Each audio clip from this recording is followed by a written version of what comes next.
Bwana Yesu wasifiwe. Naomba niwakaribishe tena katika presentation hii inayohusiana na wajawazito, kadi ya kliniki pamoja na namna ambavyo wanatakiwa wahudumiwe. Karibu tuwe pamoja nami, ni Dr. Yondi Saani Matias, mkurugenzi wa afya na kiasi katika jimbo la Mara. Kliniki ya wajawazito huambatana pamoja na kadi yake ya kliniki. Na hii inaitwa RCH kadi namba 4. Na leo ndio tutaizungumzia kwa sababu ndiyo kifaa muhimu ambacho kinatoa mwongozo kikiwa kimeandaliwa na wizara kwa namna ambayo mtumishi au mhudumu wa afya atafata pamoja na mama atafata kwa ajili ya usalama wa mama na mtoto. Karibuni twende pamoja. Kadi hii kama unayo unaweza ukaifungua na kuiangalia. Juu ya kadi yako utakuta kuna maandishi mekundu ambayo yameandikwa kadi hiyo haiuzwi. Ni RCH kadi namba 4 na chini yake kuna maandishi meusi yanayoitwa ambayo yamesomeka kwa Jamhuri ya Muungano wa Tanzania, Wizara ya Afya na Ustawi wa Jamii, kadi ya kliniki ya wajawazito. Hayo ni sehemu ambayo yako juu kabisa, makubwa yanaonekana katika kadi yako. Nikinukuu kutoka katika kadi ya 2015 toleo hilo. Baada ya kuona sehemu ya utangulizi, sasa kuna mahali chini yake pameandikwa jaza kwa kuweka tiki mahali panapohusika. Sehemu ya kwanza ya kadi kwa juu kabla hatujafika kipengele A ni sehemu taarifa za mama. Taarifa hizi ni pamoja na jina la mama, elimu ya mama, namba ya kadi ya kliniki ya hudhurio la uandikishaji, namba ya chandarua ambayo amepatiwa, lakini kuna kimo chake kama yuko juu ya sentimita 150 au yuko chini ya sentimita 150, kujua kama ataweza kujifungua kawaida au anaweza kupata changamoto. Taeleza huko chini inamaanisha nini. Jina la mwenzi wake, kuna elimu, lakini pia kuna miaka yake na yenyewe inawekwa hapo. Lakini kuna jina la kitongoji anachokitokea au mtaa, lakini kuna jina la mwenyekiti wa kitongoji linakuwepo hapo. Na baada ya hapo chini yake sehemu ya utangulizi kuna mahali ambapo pameandikwa habari inayohusu mimba zilizotangulia. Maana yake kama ni mimba ya 5, amejifungua mara 4, watoto walioko hai ni 4 najazo. Au ni mimba ya 4, amejifungua mara 2, mimba iliyoharibika ni 1. Au watoto walio hai ni 2, alafu watoto mimba iliyoharibika ni 1. Zote zinajazwa hapa. Na kuna jedwali ambalo limewekwa ambalo limeonesha 1, 2, 3 mpaka 4. Na baada ya hapo sasa kuna kipengele kinachoitwa tarehe ya hudhurio. Mara ya mwisho ya kuona siku zake. Aliona lini mara ya mwisho. Basi hiyo tunasema ni last normal menstrual period. Tunaiweka hapo ili tusaidie kuweza kujua au kukalculate, kutathmini baada ya miezi 9 itakuwa tarehe ngapi. Na hiyo tarehe inaitwa EDD, expected date of delivery. Tarehe ya matazamio ya kujifungua ya matarajio, ambayo tunaipata kutoka katika tarehe ya mwisho ya kuona siku zake. Na hii tarehe inaweza ikawahi wiki 2 au inaweza ikachelewa wiki 2.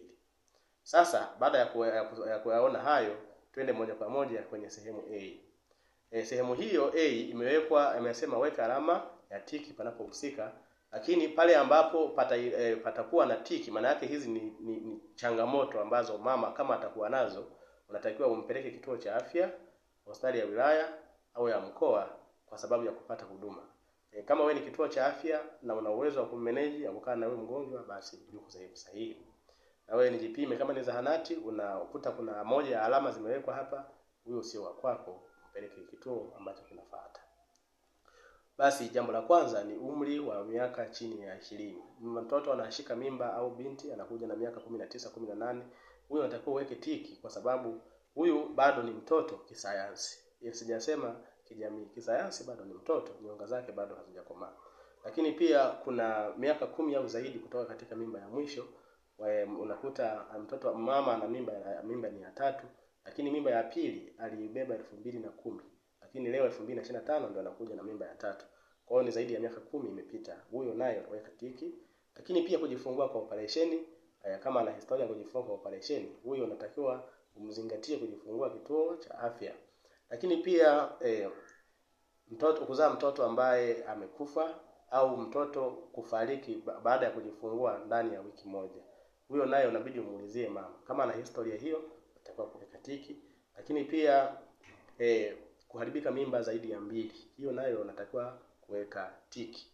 Lakini kingine ni magonjwa yale magumu makubwa kama magonjwa ya moyo, kisukari pamoja na kifua kikuu, na yenyewe unatakiwa kuweka tiki. Hiyo ni sehemu ya kwanza, ili uweze inakuonesha kabisa huyu mama kama hana hivyo vipengele, unajua huyu yuko salama, unaendelea naye. Kama anavyo, na mama angalia kama vipengele hivyo unavyo, kwa hiyo na hawajakuwekea tiki, inabidi uwaambie wakuwekee tiki ili ujue unapoenda kuhudumiwa ni wapi kwa sababu ya afya yako. Sehemu B ni sehemu nyingine ambayo umesema uweke tiki panapohusika, lakini kama ana vipengele hivi pia mweke kuanzia kituo cha afya, aende kwa hospitali ya wilaya, ya mkoa na kadhalika. Usingane naye ukihisi kwamba unaiweza, lakini matatizo yake ni makubwa zaidi kuliko kuungana naye. Kuna mimba zaidi ya 5 na kuendelea. Hawa ni akina mama ambao tunasema ni grand mortality, ameshajifungua mara nyingi. Kwa hiyo wanakuwa na changamoto ya kuja kutoka na damu ambayo baada ya kujifungua tunasema PPH, au kabla ya kujifungua tunasema APH, au wakati mwingine anaweza akapasuka kabisa mfuko wa uzazi wakati wa kujifungua, tunasema abruption placenta, na anaweza akawa na matatizo mengine akashindwa kujifungua akahitaji operation. Kwa hiyo zahanati haiwezi kufanya, labda kituo cha afya ambacho kina uwezo wa kufanya. Kama hamna, angalia kliniki yako, kama haiwezi mpeleke huduma akajifungulie sehemu ambayo ina uwezo wa kumsaidia. Lakini kingine ni kimo cha chini cha urefu. Urefu wa sentimita 150. Sijasema kwamba hawezi kujifungua kawaida mwanamke ambaye ana kimo cha sentimita chini ya 150, ijapokuwa kisayansi kuna riski, yani ipo hapo, kuna kakweli kako hapo. Kwa hiyo msinichukulie vibaya. Wapo wanaojifungua na hata kama ni wale wa chini kabisa wanajifungua, na wala sijasema wanawake wafupi wana matatizo. Haya, kingine ni kilema cha nyonga. Hii nayo ni kipengele ambacho nakuta ni mama huwa anajifungua kwa njia ya operation. Kila akienda kujifungua yeye ni operation, nyonga yake haiwezi kufunguka vizuri. Kwa hiyo naye huyu anatakiwa aende kuanzia kituo cha afya na kuendelea. Lakini pia mimba ya kwanza kuanzia umri wa miaka 35. Yaani mama amekuja mara ya kwanza, mimba yake ya kwanza ni miaka 35. Kwa hiyo kwanza kisaikolojia huyu mama anamhitaji sana huyu mtoto. Kwa hiyo anahitaji setting kubwa au kliniki ambayo ina uwezo wa kumskrini vizuri, kwa sababu akitokea mistake yoyote mtoto amepotea, huyu mama anaweza akaathirika hata kisaikolojia. Kumbuka tayari anaelekea mwisho kwenye umri wake wa ujana. Lakini pia kuzalisha kwa kutumia vacuum au kwa kutumia operation. Kama alishawahi kufanywa hivyo, weka tiki ili kusudi ujue anaenda kujifungulia wapi. Lakini pia kutoka na damu baada au kabla ya kujifungua, kwa maana ya APH ambayo ni antepartum hemorrhage au postpartum hemorrhage, PPH baada ya kujifungua, natakiwa kuweka tiki. Lakini pia jambo la mwisho ni kama ana historia ya kondo la nyuma kukwama, amejifungua vizuri lakini lilikwama kwenye mimba iliyopita, weka tiki, kwa sababu ujue mambo haya huwa yanajirudia, na ajifungue kwenye kitu ambacho setting au kituo ambacho kina uwezo wa kumhudumia. Sasa baada ya kuyaona hayo, chini yake kidogo kuna sehemu ya vipimo. Sehemu hii ya vipimo ina vipimo vingi, lakini nitazungumzia vichache ambavyo ninaweza kuzungumzia kutokana na muda, na kiwezekana nitatengeneza slide nyingine au presentation nyingine nije nielezee vipimo hivi, maana ni virefu. Kipimo cha kwanza ni grupu la damu, ambalo lenyewe limeandikwa pale, lakini mbele yake limewekwa kitu kinachoitwa RH. RH maana yake ni rhesus factor. Rhesus factor maana yake inatathmini kwamba ni positive au ni negative, hasi au chanya. Kwa hiyo magrupu yote ya damu, iwe ni A lina hasi na chanya, B lina hasi na chanya, C lina nasema AB lina hasi na chanya, lakini O nalo lina hasi na chanya. Sasa hapa kwa nini tupime? Kuna kitu kinachoitwa rhesus factor incompatibility au hemolytic disease of the newborn. Unakuta mtoto anakuwa na history ya mama, unajikuta mtoto wa kwanza alijifungua akafanikiwa kuishi, lakini mimba zinazofuata zinakuwa zinatoka mfululizo, au mtoto alizaliwa akakaa mwezi mmoja au akakaa wiki moja akafariki, au hata hakuweza kabisa kujifungua, mtoto aliharibikia tumboni na ikawa ni mfululizo wa mimba kutoka. Kwa hiyo hii ni moja ya sababu. Lakini sababu ya pili ni kwa sababu inapofika kwenye wakati wa kumhudumia mama, amehitaji damu ya ghafla, hauwezi tena ukachukua sample uende maabara kwenda kuangalia grupu lake la damu ni ngapi, alafu uje utoke maabara uje umhudumie huyu mama. Ni kitendo kigumu sana. Kwa wakati huo ni emergency. Kwa ndio maana tunapima moja kwa moja, ili ukitokea la kutokea unachukua tu kama ni damu iko hapo, unamwekea huyu mama, basi unakuwa umeokoa maisha yake pamoja na mtoto wake. Sasa kwenye kitu kinachoitwa rhesus factor, hapo ndio kuna kitu cha muhimu sana. Na ni washauri sasa wanaume pamoja na wanawake waende kwa pamoja kupima hili grupu la damu. labda itokee mazingira haya. Endapo grupu la mama litakuwa ni positive hasi, hapo hakuna shida. Haijalishi grupu la baba litakuwa ni grupu gani, hakuna tatizo litakalotokea. Ila kama grupu la mama likawa negative hasi, ni lazima mume naye apimwe kwa lengo la kuepusha kuganda kwa damu baadaye kwa mtoto, ili yule mtoto asije kaonekana ni kiumbe cha hatari katika mwili wa mwanamke na baadaye kikauawa na kukutolewa. Kwa hiyo ni vyema kama mama ana negative, ni vyema na baba ajulikane ana grupu gani. Kama baba atagundulika na positive, huyu mama ni lazima achome anti-D kwa ajili ile kinga ya mama isije kamaona yule mtoto kama ni kirusi. Hii nitaizungumza siku moja nikipata nafasi, ngoja niachie hapo. Kwa hiyo ni vyema tukaangalia wewe una grupu gani, jiangalie. Kama mama ni negative, basi kuna haja ya kuchoma kitu kinachoitwa anti-D na baba lazima ajue. Lakini kama baba naye ni negative, basi hakuna haja ya kufanya hivyo. Lakini kuna kipimo kinachoitwa syphilis au kaswende. Nayo ni magonjwa ambayo yanapenya moja kwa moja kwenye mfuko wa kizazi. Ni mdudu wa hatari sana huyu ambaye anaitwa Treponema pallidum anayesababisha kaswende, na ni sporokite ambaye anaweza kapenya ana cross kwenye placenta. Ndio maana ni rahisi kwa mama mjamzito kuzaa mtoto ameoza, amekufa na mimba kwanza inatoka kila wakati, au mtoto mwenye kilema ana shida ya macho na nini, sikio limeoza au limefanya nini, kwa sababu ya kaswende. Na mara nyingi bahati mbaya magonjwa kama haya yanakuwa hayana dalili za awali. Kwa hiyo ni vyema kupima ikiwezekana wote wawili, mke pamoja na mume. Vipimo vingine ni pamoja na hepatitis, homa ya ini, choo kwa ajili ya kuangalia minyoo. Huyu mama asisumbuke na minyoo baadaye akapata upungufu wa damu akashindwa kujifungua vizuri, akapata tatizo la moyo, tatizo ya ini na kadhalika kwa ajili ya minyoo. Lakini pia kuna mkojo kwa ujumla, ambapo lengo ni kuweza kuangalia nini? Kuna kuangalia protini, mafuta kwenye mkojo, kuangalia sukari kwenye mkojo, kuangalia UTI kwenye mkojo, damu kwenye mkojo, ketoni au mafuta yanasema kama nyama zinavyoungua. Lakini pia kuna sukari, kuna chumvi, nitrate na kadhalika, ambayo yanakuwa yanaangaliwa na kipimo hiki kinaitwa urinalysis. Huku mbele nitakiona kinazungumza nini. Vipimo vingine ni pamoja na HIV, natakiwa apime mume na pamoja na mke, lazima wavipime kwa sababu ya virusi wasije kamwasili pia mtoto, hasa wakati wa kujifungua, na waweze kujua afya zao. Lakini pia kipimo kingine ni ultrasound kwa ajili ya kuangalia, je, hiyo ni mimba kweli? Katika kila hudhurio jitahidi mama ufanye ultrasound kwa kila trimester, angalau mara 3 mpaka unajifungua. Unapoenda kwa mara ya kwanza unafanya, baada ya miezi 6 unafanya, na mwezi wa 9 pia unafanya. Wakati mwingine unaweza ukajua unabeba mjauzito, kumbe umebeba ni uvimbe tumboni, kwa sababu nayo mauvimbe huwa ukiyapima kwenye mkojo wakati mwingine anakuambia ni positive. Sasa utakuja kushangaa uvimbe ni positive, lakini mtoto hachezi wala haoneshi dalili ya kwamba kuna mtoto yuko ndani ya tumbo.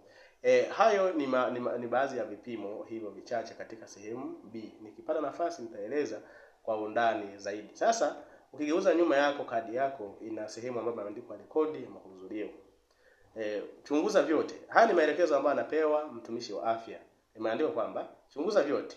Kila hudhurio mpeleke kituo cha afya au hospitali iwapo kiwango kinazidi au kinapungua ilivyo kwenye mabano. Haya ni maelezo ambayo mtumishi wa afya amepewa na Wizara ya Afya. Na niwaambie, ukiona kifo cha mama au cha mtoto kutokana na uzembe, ujue ni uzembe mkubwa kweli kweli umefanyika. Kwanza inaweza kaa ni mama mwenyewe amefanya uzembe au mtumishi amefanya uzembe, na ndio maana serikali iko macho sana kwenye kuliangalia hili, kwa maana kila mwongozo uko hapa katika kadi na umeandikwa kwa Kiswahili. Jambo ni kufuata tu basi. Alafu tunayaacha mapenzi ya Bwana yatimizwe. Haya, basi kuna jambo kuna juu kabisa pale ambapo kila wiki, kila mwezi anapokuja au kila hudhurio lazima pajazwe. Juu kabisa pameandikwa ni tarehe ya hudhurio. Kwa hiyo itaandikwa kama ni tarehe 18 ya mwezi wa 10 2025 inaandikwa, lakini pia tarehe inayofuata pia inaandikwa. Kila hudhurio lazima iandikwe kujua huyu mama hii tarehe alikuja katika hudhurio, na kwenye vitabu vya kadi ya kliniki anaonekana. Lakini pia tukienda kumtafuta maabara tumkute kwenye tarehe hii.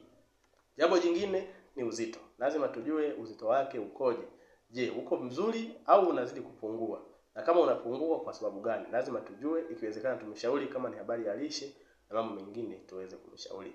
Lakini kingine ambacho ni cha muhimu, pia vyote ni vya muhimu zaidi ambacho lazima kipimwe katika kila hudhurio ni habari ya blood pressure au pressure. Lazima tupime katika kila hudhurio, ambayo kwenye mabano naambiwa 140/90. Hii inamaanisha nini? Kifafa cha mimba, pressure wakati wa ujauzito ni mmoja wa magonjwa ambayo yanaasili zaidi, au magonjwa ya moyo yanawaua zaidi akina mama wakati wa kujifungua au wakati wa mimba zao wanapokuwa katika hali hii ya ujauzito. Ndio maana serikali inatuwekea hapo ili tuweze kufuata. Tukiweza kupima hiyo, tunakuwa tunamsaidia mama kwa kiasi fulani. 140/90.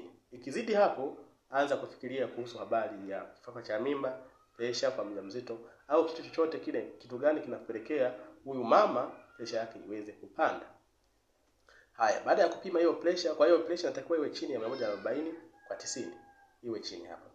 Lakini kuna kitu kinachoitwa albumin kwenye mkojo. Albumin, haya ni mafuta ambayo yanapatikana kwenye liver, kwenye ini. Na mara nyingi haya mafuta ndiyo yanasaidia zaidi kuweza kuipa nguvu ya kushikilia, nguvu ya mshikilio inayoitwa oncotic pressure. Kwenye mwili wa binadamu tunazo nguvu tatu. Kuna ile inaitwa osmotic pressure, oncotic pressure na hydrostatic pressure. Osmotic ni nguvu ya mvutano kutoka kwenye vidogo kwenda kwenye vikubwa. Maana yake vidogo ananyang'anywa. Lakini oncotic ni ile kwamba unapoletewa unashikilia, lakini hydrostatic ni ile ambayo inasukuma kwenda sehemu zingine. Sasa leo nitazungumzia hii oncotic, na lakini ikiwezekana nitapata nafasi ya kuja kuzungumza siku nyingine. Oncotic sasa hii pale ambapo inapokuwa albumin inakuwa iko kawaida kwenye damu, kwenye mkojo haiwezi kuja kwa sababu ni particle kubwa, haziwezi kupenya kwenye figo zetu ili zije kwenye mkojo. Zinapokuwa zimevunjwa basi tunatolewa kwenye mkojo, ujue kuna shida kwenye mwili wetu. Sasa unajikuta ile protini ambazo zingefanya kazi kwa maana ya albumin kwa ajili ya kuipa nguvu hiyo oncotic pressure iweze kushikilia maji pamoja na seli za damu zichangamane kwa na uwiano sawa, zinakuwa haziko katika uwiano sawa. Unajikuta maji yanakuwa ni mengi kuliko damu wakati mwingine. Kwa hiyo unajikuta yale maji yanakuwa yanasukumwa kwa kutumia ile nguvu inaitwa hydrostatic pressure, inaenda kwenye sehemu ambapo inaitwa za wazi, inaitwa interstitial space. Ndio maana mama anaanza kuvimba mikono na miguu anapokuwa amekaa kwa muda mrefu. Sasa hiyo nitazungumza siku nyingine, nilikuwa nawapa kionjo. Na hii inapokuwa iko juu kwenye mkojo, tunaona sasa na pressure inakuwa inapanda kwa sababu damu kwa wakati huo inakuwa na maji mengi kuliko seli zilizoko katika mwili wa binadamu. Kwa hiyo unakuta mwili unakuwa unakimbia sana, unasukuma kwa nguvu, kwa hiyo unajikuta pressure inakuwa iko juu, lakini na proteini zinakuwa zinaonekana ziko nyingi katika mkojo. Na hapo sasa ndio mwanzo wa kifafa cha mimba. Nasema preeclampsia pamoja na eclampsia. Tazungumza siku nyingine nikipata nafasi. Lakini kitu kingine cha msingi zaidi ni wingi wa damu. Ni vyema kupima wingi wa damu katika kila hudhurio. Mama anatakiwa apime na damu yake inatakiwa iwe juu. Kwenye kadi amesema ni 8.5. Hakikisha mama huyu anaanzia 9, 10 na kuendelea. Na kawaida mama mjamzito damu yake inatakiwa iwe 12.3 na kuendelea, ndio inakuwa ni kawaida. Lakini inapokuwa chini ya 12, sasa hiyo ni anemia, ni upungufu wa damu. Inapofika 8.5, huyo sio wa kwako, anaweza asijifungue kawaida. Mpeleke kwenye kituo ambacho anaweza kujifungua salama. Ukumbukwe upungufu wa damu pia nao unapelekea miguu inaanza kuvimba na uso unaanza kujaa. Na anaanza kuonekana kama ananepa, mashavu anakuwa anavimba, anakuwa ni wanjano njano, ukifungua macho anakuwa ni meupe. Basi hiyo dalili za upungufu. Anakuwa na maumivu makali ya kichwa, mwili unakuwa unachoka, akijaribu kutembea kidogo kupandisha mlima anakuwa anachoka sana. Nitatafuta muda nije nifundishe somo kwa ajili ya upungufu wa damu. Lakini kwa nini miguu inavimba anapokuwa na upungufu? Formula ni ile ile. Pale ambapo damu inakuwa ni ndogo kwenye damu, kwa hiyo mchanganyiko kati ya maji na damu unakuwa hauko sawa. Yale maji yanatolewa ili kusudi kubalance kati ya damu na maji. Sasa maji yaende wapi? Yanaletwa kwenye sehemu ambazo ni za wazi, hasa kwenye macho, kwenye mikono na kwenye miguu, mahali ambapo anaitwa interstitial space.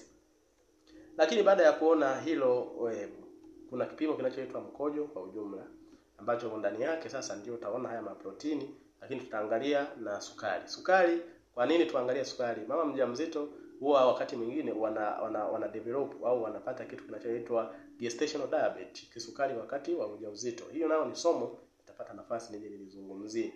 Sasa unakuta akijifungua tu yuko sawa, ila akipata tu mimba tayari anakuwa na kisukari kinapanda juu. Lazima tupime tuone ana hii dalili. Lakini baadaye inasemekana kwamba baada ya muda fulani huwa wanakuja wanapata kisukari chenyewe sasa hata kama hawana ujauzito. Kwa nini tupime? Ni kwa sababu mama mwenye kisukari anakuwa na mtoto mkubwa na wala nyingi wanakuwa wanajifungua kwa operation. Hiyo nakupa siri, shika, nitakufundisha siku nyingine. Lakini pia kuna baada ya hapo sasa mtumishi wa afya inapaswa apime kitu kinachoitwa umri. Kwanza atakuwa ajue umri wa kimo cha mimba kwa wiki. Aseme kama ni mwezi mmoja maana yake hizo ni wiki 4. Kama ni miezi miwili maana yake hizo ni wiki 8. Kama ni ngapi? Kama ni wiki 4 basi 16 na kadhalika. Inatakiwa ajue kwa wiki. Kwa hiyo mama kama ana mwezi mmoja basi inaandikwa ni wiki 4. Na chini yake kidogo lazima pia kuna kimo cha mimba sasa kwa wiki. Kimo kinapatikana kwenye kupima kwa kutumia tape measure. Ile kama mafundi cherehani unakuta wanaweka hapa tumboni wanapima, basi wanaangalia kama kwenye umri wa mimba imesemekana ni wiki 4, je, tukipima hapa zinakuja sentimita 16 zile zile kama zinavyosemekana huku? Na siri ni kwamba kila sentimita moja inawakilisha wiki katika ujauzito. Sasa hiyo ni siri tu nimekuibia, nitakufundisha siku nyingine nikipata nafasi ya kufundisha. Lakini hii inatakiwa ikiwezekana visipishane sana.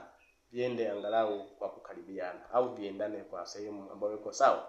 Lakini pia baada ya hapo ulalo wa mtoto lazima mtumishi wa afya aweke ulalo wa mtoto ukoje, aseme kama ni kushoto au ni kulia. Lakini pia kutanguliza cha mtoto baada ya wiki ya 36. Inapokuwa 36 maana yake ni miezi 9. Maana ukichukua 36 ukigawanya kwa 4 unapata 9. Maana yake baada ya miezi 9 lazima mtoto aoneshe ametanguliza nini, kama ni kichwa au miguu. Wakati huo huo kumbukeni, mtakuwa kama umeshapiga ultrasound huko juu, umeshajua mtoto wako ikiwezekana ni jinsia gani na ametanguliza nini. Usiende tu kama hujui unapoenda. Sasa hivi dunia imebadilika sana. Lakini mtoto pia anacheza baada ya wiki ya 20. Lazima ujue mama tu siwe hivi.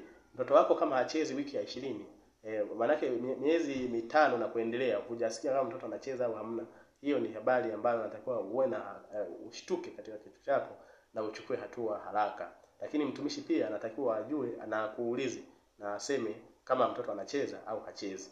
Lakini baada ya hapo mapigo ya moyo ya mtoto yawepo au yapo au hamna. Lazima anapoweka ile stethoscope anasikiliza hivi, ajue kabisa kwamba kama nimesikia au hamna, na waweke hapo katika kadi. Na tutakuja kumuuliza baadaye, wewe si ulisema mapigo ya mtoto yapo? Alafu leo unatuambieje kama mtoto amejifungua amefia tumboni miezi 2 iliyopita kabla? Kwa hiyo kuna umuhimu sana ya kuweza kupima.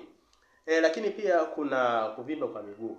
Sasa hapa mtumishi anamwangalia au mhudumu anamwangalia kama miguu inavimba, anabonyeza kama ni mguu, anaona kama inabonyea, anajaza hapo edema. Na hii inamaanisha nini? Panapokuwa miguu inavimba, protini ziko juu, lakini pia wakati huo pressure iko juu. Sasa tunaanza kuona hiki ni kifafa cha mimba au kinaelekea kuwa kifafa cha mimba. Huu ni rufaa ya haraka mno kwa sababu ni emergency. Lakini pia inaweza ikawa pressure iko sawa, lakini ya miguu inavimba na protini haziko sawa, hazipo kwenye mkojo. Tunajua kwamba tuangalie damu yake. Tukiangalia damu tunakuta ni pungufu, tunajua ni kwa sababu ya upungufu mkubwa wa damu ndio maana mwili wake unaanza kuvimba. Kwa hiyo katika uzio la kwanza utapima takataka zingine zote nilizozisema. Maana vipimo yote yale ambayo ninasema utayapima. Lakini kwenye uzio la pili na kuendelea, vipimo vilivyo vya msingi hasa vikubwa ni viwili vya maabara. Wingi wa damu katika kila hudhurio na mkojo kwa ujumla katika kila hudhurio, ambao ndani yake kuna sukari, kwenye mkojo kwa ujumla kuna protini na UTI. Ukitaka kupima zaidi kwa kila hudhurio ni wewe. Lakini ukumbuke katika kila baada ya miezi 3 piga ultrasound. Hiyo ni lazima na sio kwamba ni ombi. Hiyo ni lazima kwa ajili ya ustawi wa familia ya wewe, ustawi wa kwako na maisha yako pamoja na mtoto wako pamoja na mtumishi wa afya.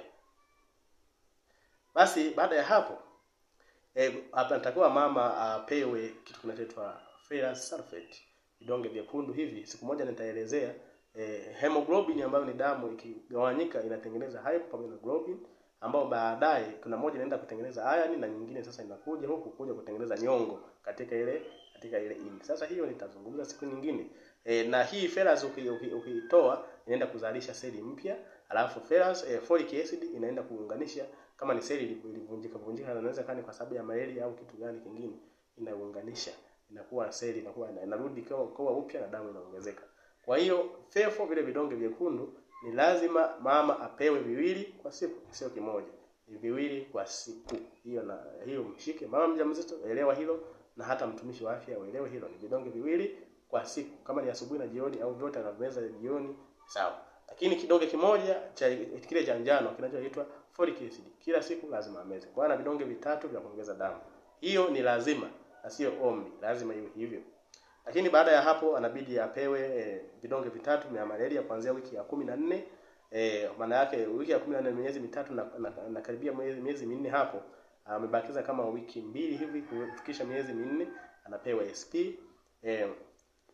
Na anaweza karudia pia kila baada ya wiki 4 unaweza kurudia tena kumpa SP. Huu ni mwongozo huko katika kadi. Stoi kichwani, ni mwongozo wa Wizara ya Afya na itakuwa iwe hivyo. Lakini pia anatakiwa apewe albendazole katika hiyo wiki ya 14 pia anapewa albendazole 500 mg stat. Lakini kama atakuwa na minyoo wakati wa kupima choo pale, ndio atatibiwa kawaida kama mgonjwa mwingine wa minyoo. Lakini pia mama anabidi afundishwe kuhusu dalili za hatari. Dalili za hatari ni kama zipi? Maumivu makali ya kichwa, kupata maluelue, kizunguzungu, kutokwa na damu, kutokwa na maji, mtoto kutokucheza na mengine mengi ambayo nikitafuta nafasi ninaweza nikaja nikayafundisha kutokana na muda kama utaruhusu.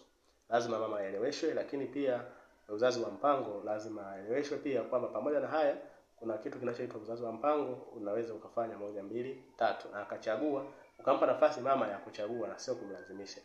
Na baada ya hapo mama huyu inabidi aelimishwe kwenye magonjwa ambayo yanaambukiza, lakini na magonjwa ambayo ya kudumu. Lazima aelimishwe. Na baada ya hapo apime afya yake, kama virusi vya ukimwi pime pia.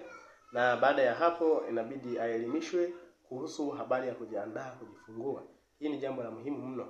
Na umuhimu wa baba sasa kwenda na wake zao ndio unapatikana hapa. Kwa maana mtafundishwa ni vitu gani vya msingi inatakiwa kuzingatia, ikiwemo na maandalizi ya kujifungua mtoto.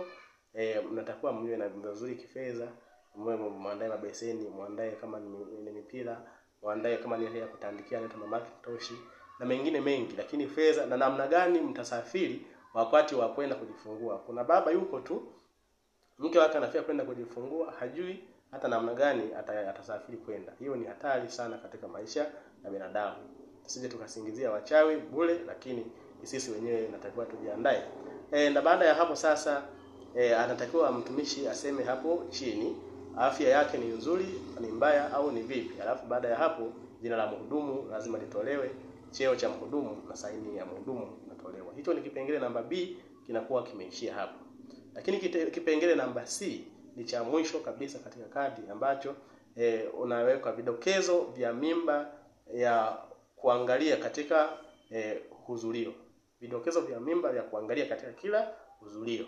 Na unaambiwa uweke alama ya tiki panapohusika. Lakini kama vimezidi au vimepungua, mpeleke kuanzia kituo cha afya. Kama ni kituo cha afya huwezi, mpeleke hospitali ya wilaya. Kama hospitali ya wilaya huwezi, na naamini huko hawezi kushindwa, peleka kituo cha kubwa zaidi hapo. Jambo la kwanza la kuangalia ni kitu kinachoitwa pressure. Pressure inapokuwa iko juu ya 140 kwa 90. Kwa hiyo tunaona inawezekana ni kifafa cha mimba, inawezekana ni pressure wakati wa ujauzito na nini. Kwa hiyo unaangalia unaweza. Kwa zahanati haiwezekani. Kwa zahanati nasema haiwezekani. Kwa hiyo mpeleke kuanzia kituo cha afya. Zahanati haiwezekani. Haijalishi na wataalamu wa namna gani. Lakini pia umri wa mimba zaidi ya miaka 40. Yaani unakuta mimba ya mama amekaa nayo zaidi ya wiki 40 na wiki 41, ijapokuwa bado inaruhusiwa mpaka wiki 42 bado inaruhusiwa kwamba huyu mama bado anaweza kujifungua tu vizuri. Lakini kizidi ya 42 wiki sasa tunaanza kupanga kwa ajili ya operation, akafanywa operation. Sasa wewe unatakiwa kukaa naye huyu mama ameshavukisha wiki 40, sasa huyo sio wako tena. Lakini pia anakuja na damu kwenye kila huzulio akipima, kila huzulio akipima. Na hapa sasa tuwe waaminifu. Unakuta mama anasema sina fedha. Sasa kadiria tu, usikadirie katika kadi ya mama mjamzito, kwa sababu baadaye hii dhambi ni kubwa na hautaweza hata Mungu mwenyewe namna ya kukusamehe hapa, labda sisi atatubuje. Mfano, umekadiria umesema mama huyu ana damu sawa, alafu siku ya kujifungua inagundulika yuko mbaya zaidi na ikiwezekana yupo katikati wa kujifungua na yuko zahanati. Unajikuta huyo mama umemuua kabisa bila kwa kukusudia, sio kama bila kukusudia, kwa kukusudia. Unapokadiria umemuua. ni vyema mueleweshe afanye vipimo. Kama hawezi, hana fedha, mwelekeze ni wapi pazuri ambapo anaweza akapata vipimo hivyo, ikiwezekana kama ni bure akafanyiwe. Usikae naye na kwa tamaa ya kifedha kwamba leta hata 2,000 kwa sababu kipimo ni 3,000, nipe tu mimi 1,000 nikukadirie, nikikuangalia machoni uko vizuri. Usifanye jambo la namna hiyo. Lakini kitu kingine ambacho ni cha muhimu sana kuweza kujua kama na albumin kwenye mkojo, huyu mama weka tiki, sukari kwenye mkojo, lakini pia kama na dalili za hatari, pia ambao nimeweza kuzisema kwa haraka haraka, unatakiwa unaweka tiki. Mtoto anakuwa hachezi, ana dalili za mtoto au kufia tumboni, huyo mama unabidi umwekee tiki na umpeleke haraka haraka. Lakini pia ana dalili za hizo kutoka mimba mfululizo kuanzia 2 na kuendelea, huyu mama anatakiwa umwekee tiki na umpeleke haraka. Lakini pia kuvimba kwa mikono pamoja na miguu kwa maana ya edema, unabidi umpeleke haraka. Lakini pia kimo, mwishoni hapa anamalizia anasema hivi: kimo cha mimba kuelekea zaidi ya kidogo au kikubwa kuliko ule umri wa mimba. Unajikuta kwamba ukipima, mama anasema ni miezi 4 au miezi 5 au imeshafika miezi 9, lakini ukipima hapa unagundua kabisa kwamba mbona miezi 9 inaonekana hapa kama bado miezi 7. Huyo sio wa kwako, murifae aende. Inaweza kuwa ni mtoto mdogo zaidi kuliko umri, au inaweza kuwa ni kimo kikubwa zaidi, inaweza kuwa na mapacha, na kwa namna ambavyo kwa zahanati zilivyo huwezi kumzalisha mtoto mama mwenye mapacha. Wakati mwingine inaweza kuwa ni mtoto yupo lakini ana uvimbe tumboni. Sasa huyo sio wa kwako, unatakiwa umpe rufaa moja kwa moja. Lakini pia na mwishoni kabisa anasema mama anatakiwa ashauriwe ni wapi anaenda kujifungulia. Sio kushauriwa tu, aambiwe mama anaenda kujifungulia wapi.